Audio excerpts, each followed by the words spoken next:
Break के बाद आप सभी का स्वागत है सी न्यूज भारत में। नमस्कार, मैं हूं रत्ना। वक्त हो गया राजस्थान बुलेटिन का। बात करेंगे चूरू की, जहां स्वतंत्रता सेनानी भगत सिंह जयंती पर उनके सिद्धांतों पर चलने की शपथ ली गई। आगे बात होगी जोधपुर की, जहां 101 कन्याओं का चरण पूजन महोत्सव संपन्न हुआ। ऐसी तमाम खबरों पर विस्तार से चर्चा करेंगे इस बुलेटिन में।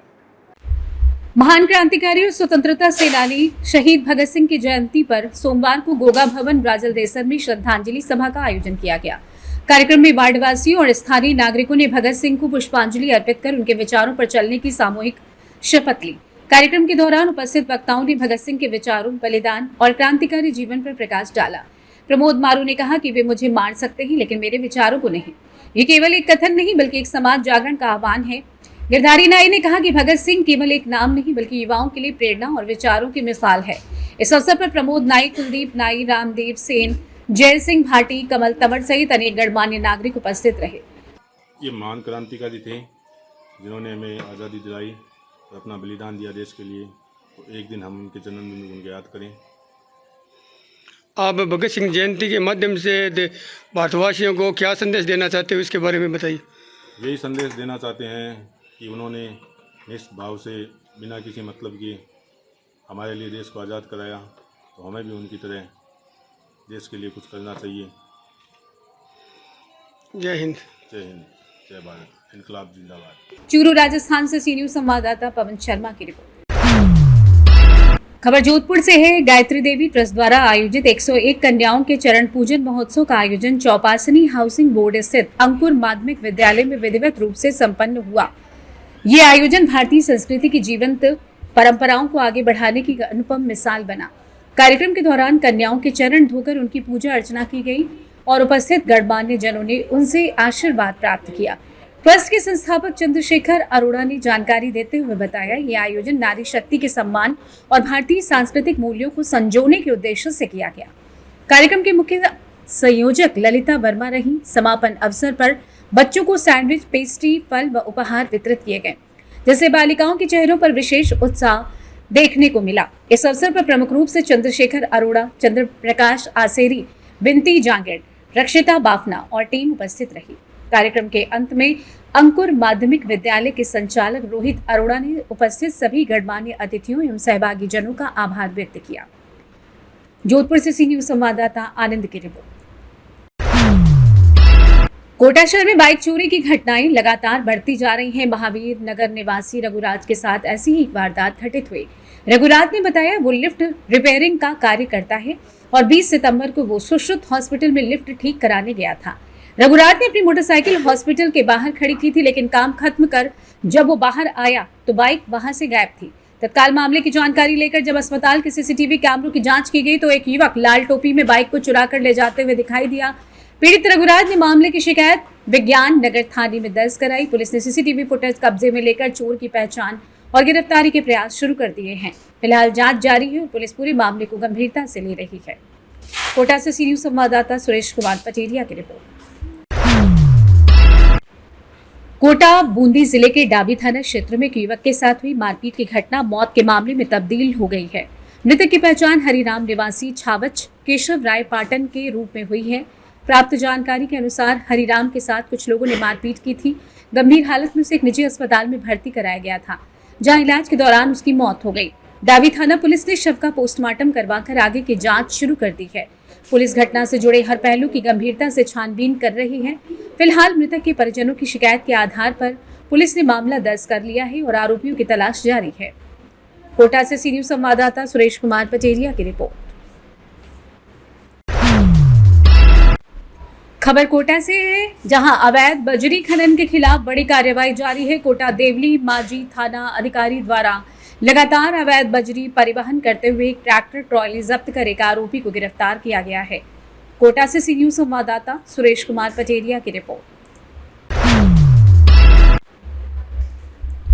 श्रीगंगानगर में अग्रवाल चेतना समिति द्वारा अग्रकुल प्रवर्तक महाराजा अग्रसेन जयंती एवं समिति के स्थापना दिवस के अवसर पर भव्य प्रतिमा अनावरण एवं भजन संध्या का आयोजन किया गया। अग्रसेन नगर स्थित महाराजा अग्रसेन चौक पर आयोजित इस कार्यक्रम के मुख्य अतिथि विधायक जयदीप बिहाड़ी तथा विशिष्ट अतिथि पूर्व विधायक राजकुमार गौड़, समाजसेवी नरेंद्र चांगिया एवं डॉक्टर शैलेश गोयल रहे। विधायक जयदीप बिहाड़ी ने महाराजा अग्रसेन की प्रतिमा का अनावरण किया। समारोह में अग्रवाल चेतना समिति के पदाधिकारियों एवं सदस्यों ने अतिथियों का पारंपरिक सम्मान, साफा, शॉल, स्मृति चिन्ह भेंट कर किया। इस अवसर पर समिति अध्यक्ष हेमंत नागौरी ने संगठन की गतिविधियों, सेवा प्रकल्पों और समाज में निभाई जा रही भूमिका पर विस्तार पूर्वक जानकारी दी। कार्यक्रम में जय अग्रोहा चैरिटेबल ट्रस्ट द्वारा प्रसाद स्वरूप मूंग दाल हलवे का वितरण किया गया।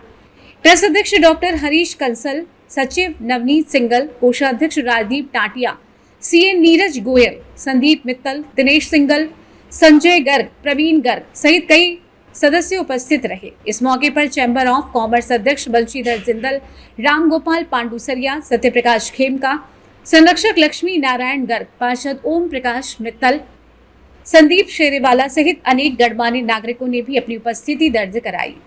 संध्या के सांस्कृतिक दौर में भजन संध्या का आयोजन किया गया, जिसमें भजन गायकों ने भावपूर्ण प्रस्तुतियां देकर बालाजी महाराज की महिमा का गुणगान किया। कार्यक्रम में अग्रवाल चेतना समिति के सचिव प्रवीण गोयल, अशोक चांद गोठिया, सुरेंद्र गोयल, सतीश अग्रवाल, निर्मल मित्तल, नरेश गर्ग, मंगल मोहता सहित बड़ी संख्या में पदाधिकारी व सदस्य उपस्थित रहे। समारोह के समापन पर अध्यक्ष हेमंत नागौरी एवं सचिव प्रवीण गोयल ने सफल आयोजन हेतु उपस्थित अतिथियों और आगंतुकों का आभार व्यक्त किया। राजस्थान से सी न्यूज संवाददाता हेमंत की रिपोर्ट। भरतपुर एसीबी के एएसपी अमित सिंह की बड़ी कार्रवाई हुई, जहां एएसआई उदय सिंह को रिश्वत लेते हुए गिरफ्तार किया गया। 40,000 रुपए के साथ पकड़ा गया एएसआई भुसावल थाने पर तैनात है। बता दें कि एसबी के एसपी अमित सिंह ने बताया कि भुसावल थाने में दो पक्षों की ओर से जमीनी विवाद को लेकर एसडीएम की ओर से जांच मांगी गई थी। जांच को पक्ष में देने के रूप में 60,000 की रिश्वत मांगी गई थी और इसके बाद 50,000 की रिश्वत मांगी गई थी और आखिर में 40,000 पर समझौता हुआ था, जिसको लेकर एसीबी ने आरोपी को झामरी गांव में रिश्वत की राशि दी, जिसके बाद एसीबी की टीम को देखकर ये मोटरसाइकिल से फरार हो गया, जिसे लुधावाई टोल पर गिरफ्तार किया गया। आरोपी उदय सिंह की ओर से पेड़ के पत्ते पर लिखकर राशि मांगी गई थी। से संपर्क किया कि उसका कोई ज़मीन को लेके विवाद चल रहा है किसी गांव की किसी पार्टी से।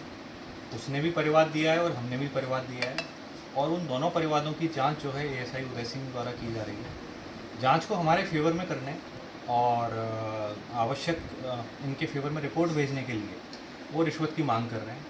मुख्यालय के निर्देशन में सत्यापन करवाया गया तो 40,000 रुपये की मांग होना पाया गया। उसके अनुसरण में आज हमने ट्रैप की कार्रवाई की। 40,000 रुपये इन्होंने लिए, लेकिन इनको शक हो जाने की वजह से उन्होंने जो 40,000 रुपये की राशि रिश्वत राशि है वो वहाँ पर फेंक के और ये तुरंत जो है काफ़ी स्पीड से भागे। इनका पीछा किया गया तो इनको लुधावई टोल भरतपुर वहाँ पर इनको रुकवाया गया, डिटेन कर कार्यालय लाया गया और आगे की कार्रवाई जो लगातार इस तरह की मामले की कार्रवाई नहीं, करीबन 2-3 दिन पहले ही शिकायत प्राप्त हुई थी। पीड़ित के द्वारा जो इस 40,000 ही मांगे थे और भी डिमांड थी कुछ? इनिशियली 60,000 की बात आई है, जिन्होंने लिख के डिमांड किया था कागज़ के पेड़ के पत्ते पर, तो वो भी हमने फिर अभी जब्त किया है। पेड़ के पत्ते पे लिखे? हाँ, पत्ते पर लिख कर डिमांड किया। ठीक है। भरतपुर से सी न्यूज संवाददाता देवेंद्र सिंह सोलंकी की रिपोर्ट। कोटा में अंतर्राष्ट्रीय मानव अधिकार जर्नलिस्ट एसोसिएशन के प्रदेश अध्यक्ष और कांग्रेस के वरिष्ठ नेता सलीम भारती के नेतृत्व में थाना उद्योग नगर क्षेत्र के इंदिरा गांधी नगर डॉक्टर शुक्ला वाली गली में बढ़ती हुई गुंडागर्दी, मादक पदार्थों की बिक्री के विरोध में कोटा पुलिस महानिरीक्षक की अनुपस्थिति में अतिरिक्त पुलिस अधीक्षक बेनी प्रसाद बेनीवाल को ज्ञापन सौंपा। भारती ने अतिरिक्त पुलिस अधीक्षक को अवगत कराया, थाना उज्जैन नगर क्षेत्र में कानून व्यवस्था चरमरा गई है। बीट अधिकारी क्षेत्र में नहीं आते हैं। इंदिरा गांधी नगर डॉक्टर शुक्ला वाली गली सरकारी नल के पास रात 8 बजे के बाद गुंडों का तांडव रहता है। सरकारी नल के पास बैठकर दारू पीते हैं, मादक पदार्थों की बिक्री होती है। वही क्षेत्र के लोग डर से बोलते नहीं हैं। हार्डकोर बदमाश आते जाते रहते हैं और आए दिन मोहल्ले वालों को धमकाते रहते हैं। इस क्षेत्र की पूर्व में शिकायत की गई थी। अतिरिक्त पुलिस अधीक्षक ने ज्ञापन को गंभीरता से लेते हुए उचित कार्यवाही करने का आश्वासन दिया।